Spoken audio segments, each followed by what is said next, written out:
ఇప్పుడు మన లైఫ్ స్టైల్లో మనకు ఎన్నో రకాల జబ్బులు వెంటాడుతున్నాయి. వాటిలో ప్రధానంగా చెప్పబడినది శ్వాసకోశ వ్యాధులు, ఊపిరితిత్తులకు సంబంధించినవి చెప్పుకోవచ్చు. ఇవి చిన్నపిల్లల దగ్గర నుంచి పండు ముసలి వారి వరకు ఎవరికైనా రావచ్చు. ఇలాంటి భయంకరమైన వ్యాధుల నుంచి మనల్ని మనం ఎలా కాపాడుకోవాలో చెప్పడానికి ఇప్పుడు మన ముందు ప్రముఖ pulmonary specialist doctor TV Udayakrishna గారు మనతో ఉన్నారు. వీరు మన నిజామాబాద్లో ఆరోగ్య హాస్పిటల్ నందు తమ సేవలను అందిస్తున్నారు. ఊపిరితిత్తులకు సంబంధించిన సమస్యలను ఎలా పరిష్కరించుకోవాలో వారిని ఒకసారి అడిగి తెలుసుకుందాం. శ్వాసకోశ వ్యాధులు ఇప్పుడు చాలా పెరిగిపోతున్నాయి. దాంట్లో 2 రకాలు మనం ఆల్రెడీ ఒకసారి ఆస్తమా చెప్పుకున్నాము.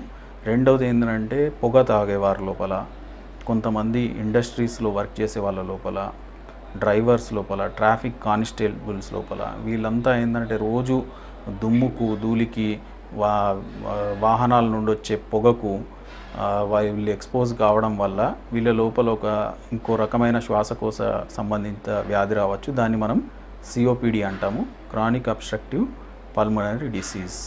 ఈ వ్యాధి లక్షణాలు తొందరగా గుర్తించి మనం సకాలంలో చికిత్స తీసుకుంటే మనం దీన్ని కంట్రోల్ చేయగలుగుతాం. ముఖ్యంగా మనం దీని నిర్ధారణ కూడా ఊపిరితిత్తుల సామర్థ్య పరీక్ష పిఎఫ్టి పల్మనరీ ఫంక్షన్ టెస్ట్ ద్వారా నిర్ధారించవచ్చు. దీనికి లైఫ్ లాంగ్ మందులు, ముఖ్యంగా ఇన్హేలర్స్ వాడవాలి. ఈ వీడియో కనుక మీకు నచ్చినట్లయితే దయచేసి లైక్ చేయండి, షేర్ చేయండి. మరిన్ని వీడియోస్ కోసం మా ఈశ్వర్ టీవీ ఛానల్ని సబ్స్క్రైబ్ చేసుకోవడం మర్చిపోకండి.